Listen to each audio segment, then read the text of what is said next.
Howdy, howdy, boys and girls, and welcome back to Tiny Bunny. Now, it is like in the middle of the day, but I pulled my curtains so it'd be nice and quiet. I turned back on my yellow-red light so it'd be kind of ominous and such. Just trying to set the mood for this game. I know I don't usually upload today, but I actually really wanted to at least finish this game now that it's an actual thing. So, yeah, let's get back into it. Oh, actually, what happened last time? Yeah, we had our little nightmare. Parents are fighting. Little sister's kind of a scaredy cat, but also adorable, so it's forgivable. Yeah, we talked about moving here, going to school tomorrow. I'm just updating myself on what happened so I remember. All right. So, we don't know anyone around here. So persistent. Felt extremely unsettled just from a silly thought that our morning guests could have come from the woods.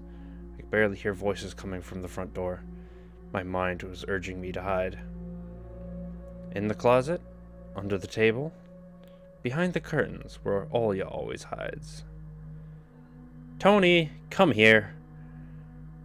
Felt like kettlebells were tied to my feet, but still dragged them toward the hallway. Hello, Ossifer. A couple of policemen towered over me in the doorway. They smelled like frost and worry. You could smell that? My mom always winced and grumbled the moment she saw patrol cars, worse than bandits. At the moment, though, she looked somewhat confused. Hello. The senior officer, who wore a grim expression, nodded. A boy had gone missing yesterday. His name's Vova. Look at this, please. Have you seen him? The policeman held out a photograph to me. Why was Mom saying that? Couldn't they have said it? There was a ginger boy around the age of elementary school, pictured with a wall carpet as the backdrop. He had a striped cat in his hands and wore a wide smile. Yeah, it's kind of cute. No, I haven't. Are you sure? Look closely. Where would I see him? I don't know anyone around here. I barely leave the house. Well, maybe you've seen him from the window? That's right. Your window looks straight at the forest, don't they? The window. No, I haven't seen anything. I see. He sounded tired, but his eyes, his stare, long and heavy, was full of suspicion. I squirmed unwittingly under the weight of guilt, which his giant shadow cast over me. The policeman finally tore his eyes from me and glanced over the hallway, the stairway and the cracks in the ceiling, which I haven't noticed before for some reason. How do you like your new place, by the way? Getting used to it? Bit by bit. It's just our little daughter misses the city a lot. Misses the city, huh? Have the locals been treating you well? Yes, everything is all right, thank you. The policeman pierced through me one more time with his gray eyes. My head started spinning. Can I help you somehow? I asked that in a shaky voice to look like a polite boy and to end this unpleasant conversation sooner. Now that I think about it, you look just like one of my nephews, little fella. He's a witty boy around your age, wears the same type of goggles. Always engrossed in reading those mystery novels. Told me he wants to enroll in police school when his family visited this summer. Wanted to help other people, just like me, see? I felt uncomfortable, as if a distant relative and not a police officer stood before me. You know what? Little boys like you should stay at home, steer away from trouble. The times have changed so much. Mom interjected with a cold voice. You don't say. Ah, well then. What grade are you in, Tony boy? 6th. Have you made any friends here so far? Not yet. I'll be going to school for the first time after the break. Ah, then I'll leave you my number, just in case. Call me if you have any new info. The policemen were gone along with their shadows, the smell of cheap cologne and the photo of a smiling boy. His face still stood before my eyes. I wondered what it was like for him, being all alone, there. For some reason, I thought of the forest, swaying in the wind. What did his poor parents feel? And what would my parents do if I'd gone missing? Would they cry and thrash around hysterically? Would they accuse each other, like they always do, and forget about me eventually? Mom, this Volva, did he go missing in our forest? Seems like it. Poor child. I looked out the window at the road. The police UAZ drove off toward the village. The officer's nephew came to mind while I was splitting off old paint from the windowsill. I remembered all the teenage mystery novels from the Black Kitty series I've read this summer. Your average boys and girls investigated all sorts of mysteries there. They looked for clues, spied on suspicious people, and after a set of amazing adventures, bam, solved any complicated case. They became local celebrities and must have made their parents very proud. I noticed a trail of policemen's footprints that led to the forest, and then it clicked in my head. Why don't I start an investigation of my own? Maybe I'll find that lost boy, and I'll get a reward. Olya will be so happy. And not only Olya, Mom and Dad too. Maybe they'll even forget about their quarrels for a while? Maybe I'll even save us from the D word. I fantasized about buying Olya a Tamagotchi, getting a cassette player and a bunch of tapes for myself, and a whole box of Kinder Surprise. When was the last time our parents bought us any toys? Last autumn, I think. My dad had lost his job at the time. There's that annoying song about it. Okay, I don't know actually what song they're talking about. Accountant, a song by an all-female Soviet pop band by the name of Kombestaya combination that became widely popular in the early 90s. You can read all these to see what kind of Russian-specific lingo they're using. So I'll check that every so often, make sure to keep you up to date. So if you don't know something right off the bat, I'll try to get with it. I had little to no idea what was the accountant's job like. They count money, I think? Neighbors used to envy us, but nowadays Mom and Dad barely had money to afford sweets, and Dad would always divide a single chocolate bar between me and Olya. Sometimes I gave her my share too. No matter how much I wanted to eat sweets, she was still just a pipsqueak. I couldn't wait to go out looking for clues. I'm going outside. Yeah, right. You want the police to go around with your photograph next? The forest is so thick. What if the boy got snatched up by wild animals? Or something even worse? Even worse echoed through the hallway. I won't go far. I'll stay away from the forest. Did you hear what I said? Or should I repeat myself? Better go pack your school bag or play with Olya. That didn't sound like water for a second. The sound of splashing water came from the kitchen.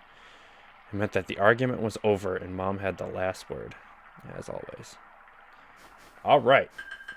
So now we actually get options. This cross has seen so many people come and go in this house.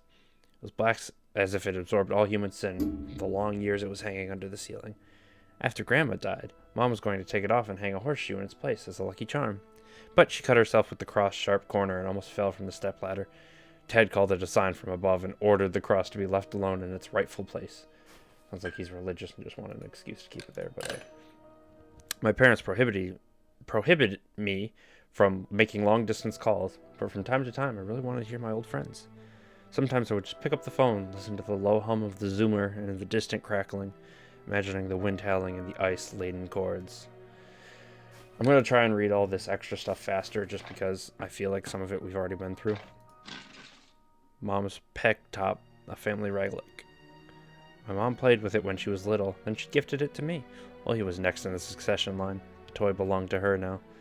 She stared at the dancing spindle as if it could show her something, a fairy tale or maybe even our future.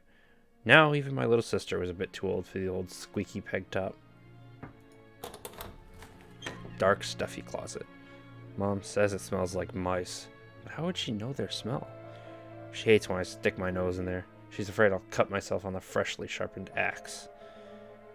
And Olya can't even be lured close to it. She thinks Babai is living there. I tried to help her fight her fears once. I opened the door and turned on the dim lamp so she would see there was nothing but cobwebs, Dad's tools, and scratched walls. She still didn't believe me. And I liked to hide in the closet and listen to Olya count outside. 1, 2, 3, better hide from me. And then drag her feet on the creaking floorboards, hoping that she wouldn't need to look for me in the cramped monster's den. Couldn't have made that creepier, could you? Oh, okay, so it does show me things that I can look at. Okay, go to the kitchen.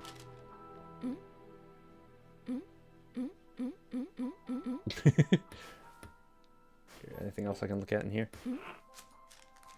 Scrap it and stain-covered calendar was once my favorite form of entertainment in Grandma's house. I remember waking up and running to the kitchen so I could tear off yesterday's leaf first thing in the morning, as if the coming day would get lost in the taiga forest without my help.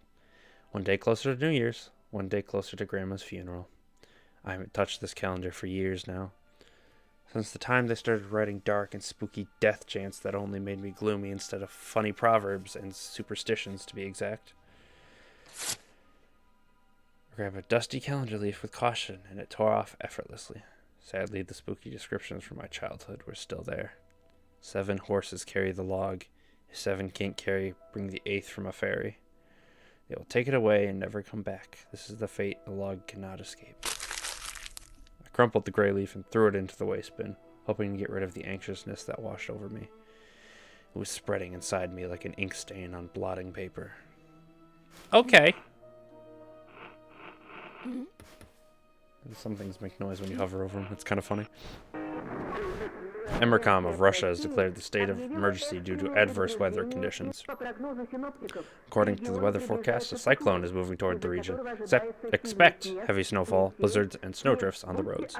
Keep your eyes open and take care of yourself. Oh, can I look at the paper too? I can. I took a peek at Mom's crossword.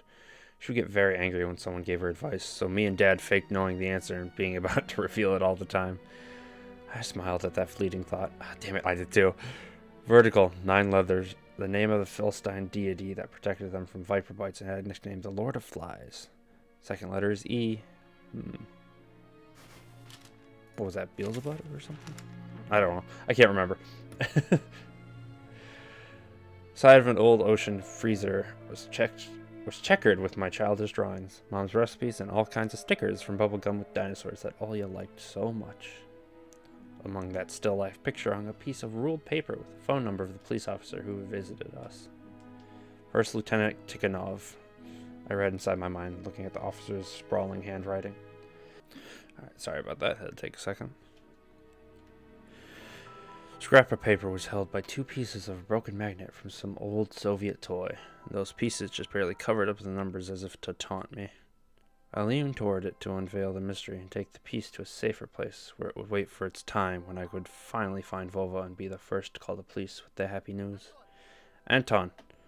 Mom's reproachful eyes stared at me. What do you need it for? Hands off, you'll lose it. Angering my mom was the last thing I wanted, so I lowered my hands. Open your fridge. Little to nothing. Open. Grandma kept ice cream for me and Olya there. Now I could only see meat bits for soup and clumped together pelmeni. I grew to hate them already. Russian variety of dumplings made by boiling thin, unleavened dough filled with mincemeat. One may even call it Russian fast food. Okay. That sounds delicious, though. I don't know what that is, but that's pickles. I don't even know what half this stuff is. Why do you have a crock pot, like an entire crock pot, in the fridge? Do I have to lie to Mom, or can I, like, do other things? It was difficult to lie to Mom, but there were no other way for me to run away from home. It was difficult. What? I just read that. Mom, something's wrong with the TV. Picture's dim and there are stripes all over the screen. Mom's face became visibly distorted. Ah, you're killing me here. So have you had enough of shooting those stupid ducks now? Told you the kinetoscope will go dim because of your console. Where will we find a TV technician in this hole, huh? Maybe it's just the settings. Please, go see for yourself. Strange. It worked fine in the morning. Maybe the snowfall caused it? Mom rubbed her hands clean on her apron and went to Olya's room. That's not exactly a very clever lie, kid. Nothing new? No. To the front yard. I opened the front gate and went into the field. Carefully, so Mom wouldn't see me from the window. When I crossed half the distance toward the forest, the snow piles became as high as my knees. I remembered my nightly fears. I saw those silhouettes around here. They were jumping around, holding hands. That hypnotizing music started playing in my head, all on its own. Oh, the crows are moving.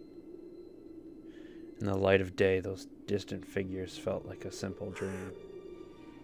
The sun turned my nightmares to ash. The aftertaste was still there.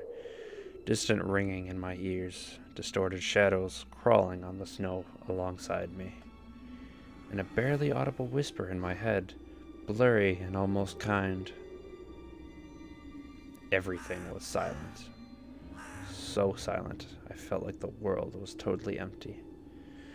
No ground, no sky, no parents, no Alia. The time reached its limit, a one-way trip that ended at the forest's piney stockade. Sometimes silence was much scarier than any scream. Our parents would scream at each other while arguing, and both me and Alia turned to stone, listening to them. But then always came the ringing silence. Our apartment became numb a couple of days before we departed. It was hard to remember the last time Mom and Dad joked around, laughing, or spent time together, almost like all of it was in a previous life. When they kissed with Alia present, she always frowned and snorted in a funny way. But one day it all changed. Something important had left our home, and something scary filled the remaining void. It was as if a fire broke up, and our parents were hurriedly packing our belongings, trying to save themselves and us. From who, though? From the people with dead cold eyes who sometimes visited us in our previous home? The eyes that only saw balls of worms on the black ground and everything.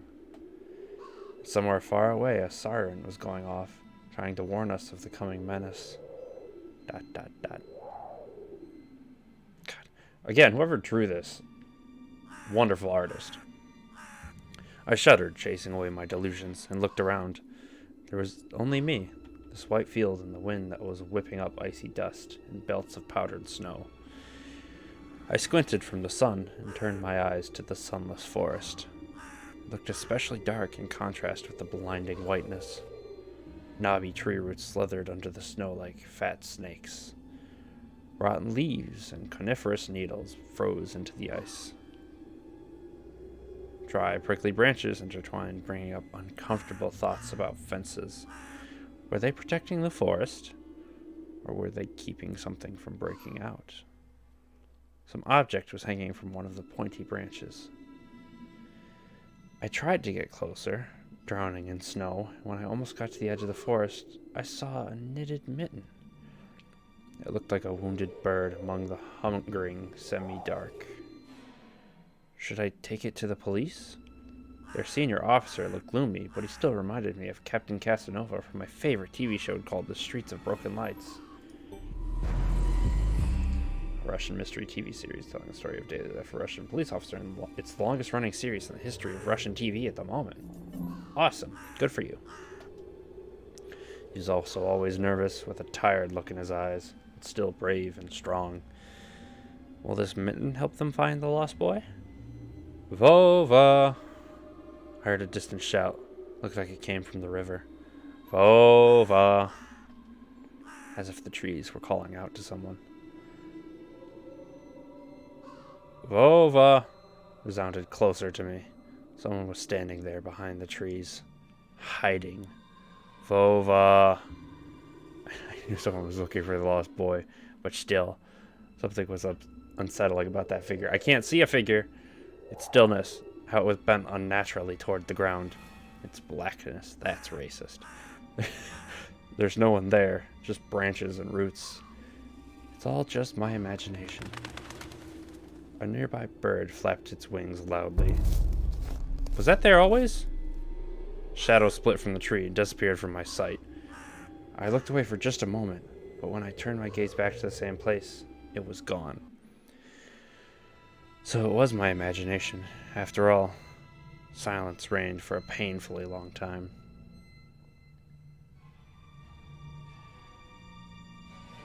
I'm ready. Are you ready? My muscles were tightly sprung. My heart was beating somewhere in my throat.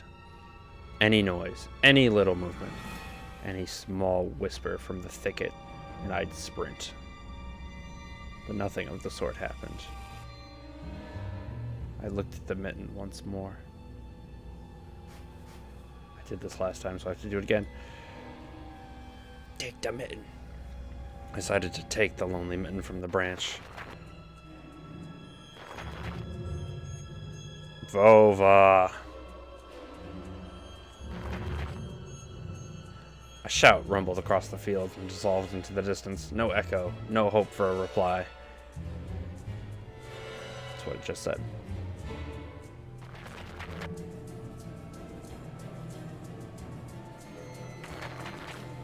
Don't you dare. Stepped toward the bristly trees and tried to claim my find. It didn't budge. I pulled harder. The branch cracked and the mitten tore off, landing in my hand with a squishy sound. All too heavy. Wet. I squeezed it without thinking, and something dark spilled from it, forming a tiny string between the mitten and the snow. Steam rose from the snow pile.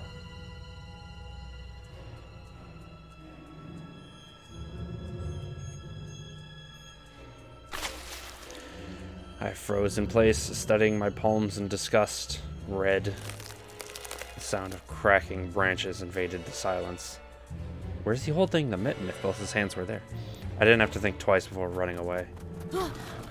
Someone was chasing me from the darkness, breaking pine branches, clothing the distance with giant leaps.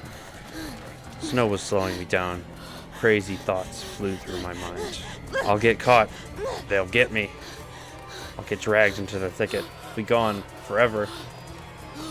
There was one more voice, probably one of reason. It gave me strength, spurred me on. You can do it. Don't stop. I heard an animal roar behind me. It was so loud my ears went numb. It felt like the sound had come from a pack of hungry beasts rather than a single one. Her nostrils sucked in freezing air. They sensed my fear. Two giant wings flapped above my head. An enormous shadow flew over the clearing, a hoot, a wheeze. The roars were coming from all directions now. From the dried-up raspberry bush, from twisted pines, from under the windfall. Hurry, run! Don't look back. It felt like I was inside a nightmare. The snowy clearing become viscous with like quicksand. I was stuck in place. Pulled my leg from the mushy trap just to be caught in a new one, even deeper than before. I continued to drown, sinking deeper and deeper with every desperate push. Was snow ever this sticky? I screamed in horror after realizing this wasn't snow. Someone or something in the snow pile was clutching my pants. Gathered all my strength and rushed forward. Pressure on my leg was gone, my boot slipped out of the hole, and my soles were on a hard surface again. I reached a clear path with one jump from there, ran to my house. Its gloomy facade didn't look threatening now. That house was my line of defense from the shadows that flapped their wings and the creatures that were hidden under the snow. I tripped over the doorstep and smashed into the door. In all my hurry, I still managed to notice the claw marks, as if a dog was striking the wood with its paws, demanding to be let in so it could escape the cold. I hadn't noticed these marks when I was leaving. The heartbeat in my ears was much louder than my surroundings. I couldn't hear whether someone was following me or not. But if they were already in our front yard, and Mom had locked the door. Drowning in fear, I pulled on the doorknob and it obediently gave way. I rolled into the hallway and shut the door behind me. Porch planks creaked as my pursuers ascended the stairs. My finger slipped off the lock and I couldn't click it into place. I gritted my teeth and pulled hard on the iron knob, whipping it between the boards? Oh, it's one of those kind, okay. I stared blankly at the door. Someone was standing on the other side of the pitiful, flimsy barrier that was probably less useful than blankets. Not true. Wheezing breath reached into the house and crashed at me in waves. It smelled of pine and sweat. Mom peeked out of the kitchen and chastised me with the same frigid voice she always used when talking to Dad. What exactly didn't you understand when I told you to never slam the door? I didn't mean to. I snuck a glance at the door. The smell was gone, and the breath was too. If there was someone in the first place, of course. Here, mere 5 meters away from Mom, my fear was slowly weakening, melting like snow in spring, and with it, the last bit of strength I had left my body, too. My legs gave way. I propped myself up against the wall so I wouldn't fall over. Mom's expression had changed immediately. The cold mask of strictness and detachment was gone. Mom looked the same as before all those quarrels. She finally saw my condition, my wet pants plastered with snow. Where have you been? What did I tell you? Well, I told you to stay home. Am I nothing to you? I got afraid she would cry. I reached out to her like I was very little and I wanted her to cuddle me. But Mom regained her composure fast and put on her usual face. Her eyes shined like steel. Her voice rang out. Your dad can't find his cigarettes. Be honest, did you snatch them? Were you smoking in secret? There was someone chasing me. I thought... I stuttered as soon as I started explaining myself. Tears welled up in my eyes. Mom leaned toward me and sniffed my clothes like a beast, searching for the smell of tobacco. Then she squinted her eyes in suspicion and looked into the front yard. Her expression changed in an instant. She covered her mouth with her hand. Look, over there, at the fence. My heart started thumping as if I became prey once again, and my pursuers were following me in the field. I could swear that I've heard something scratch at the door, just like in my nightmare. Mom beckoned me with her finger, and I gathered all my remaining bravery to look into the kitchen window, facing my fear. I could barely discern some hairy silhouettes swimming in snow through the icy winter patterns on the glass. Dogs! Just a small pack of strays, with no name and owner, barely reminding of the hungry monsters that live on the edge of the forest. Oh boy, were you scared of them? I think they'd rather be scared of you, Anton. They were chasing me, like a bunny. What if they're rabid? The smile had slowly disappeared from Mom's face. That's not what you say in that situation. Now she looked at the dogs as if it was her first time seeing them. What if they attacked Olya? Mom? I wish your dad could just shoot them all. Damn, okay. Mom, look, they're alive. Huh? What? Are they your friend or foe after all? Make up your mind. You're not a little kid anymore. That's completely debatable. He seems pretty young. Well, some detective I am. In reality, I wasn't risking my life among monsters, but rather my pants among a pack of stupid strays. And what for? What use do I have for this mitten? Of course! A darkened, sticky mitten that belonged to the lost boy made a squishy sound in my hand. Seems like I was clutching it the whole time. That's my trump card as a detective. I hurried to present this clue to my mom. Mom, look, this is Volva's mitten. That boy the police were asking about in the morning. It's drenched in blood. I found it hanging on a tree. I can show where. Let's call the police right away, like the officer had told us to. Mom, look. Ew. A shadow of doubt slowly crept into Mom's contorted face, as if she was trying to remember something distant, like someone tries to remember their dream, but the images slip away. Stop it this moment. Olya will go insane if she hears you. She already has trouble sleeping and whines all the time, and you joke around like this? At that moment, I realized this mitten was actually wet from snow. There was no blood whatsoever. I wanted to sink through the floor from embarrassment. Come here, my boy, you cried Wolf. Who is eating? What the hell? Oh, don't just stand there. Come take your pills. Golden-colored pill, reminiscent of a dead wasp, which fell into my hand. I already took one during breakfast. Don't talk over me. told you to stay home, and you... Dad would have given you a good whipping for that. Come on, take it, or you won't be able to sleep at night. You have school tomorrow. So I had to swallow the bitter medication, drinking it down with similarly awful water that gave off a taste of chlorine. Maybe it wasn't Vova's mitten. Maybe it wasn't a mitten at all. Just like the forest monsters and Olya's owl.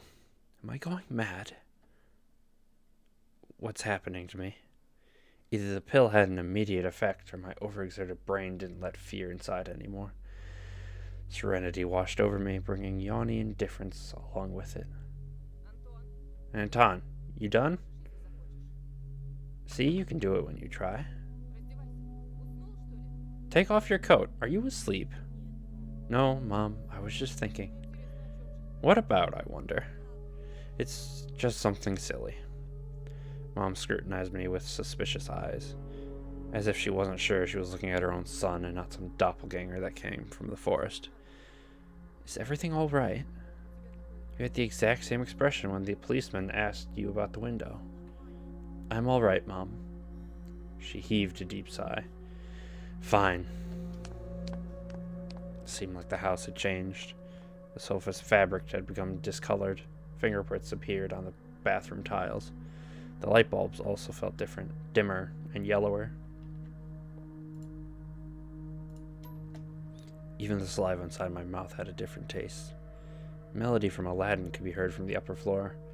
Olya was done rewatching her favorite Little Mermaid episodes and switched to other tapes. Slowly changed into my home clothes, stopped before the sink and studied my reflection in the mirror, like I was trying to solve one of those spot the difference puzzles. Then I went upstairs. Jafar's and Yako's voices died down. I walked past Olya's bedroom and slipped into my own. Yeah, I remember this. Yeah. Could see her feet down below. But that's all the time I have for this episode. I wanted to stop at a good stopping point. I think I went a little bit over, if anything. There, that is not even hiding. He even mentioned earlier that Olya likes to hide in the curtains. But anyway, that's all for this episode. If you like this video, don't forget to hit the like button. Lets me know I should continue with this series. Please subscribe. Don't forget to hit the bell icon so you can see when these videos come out. And if you have any questions, comments, or concern, leave it down in the comments section down below, and I will answer any and all comments I get, alright? Thank you again so much for watching. This has been the Ginja Ninja, and I will see you all in the next video I record, alright? Peace.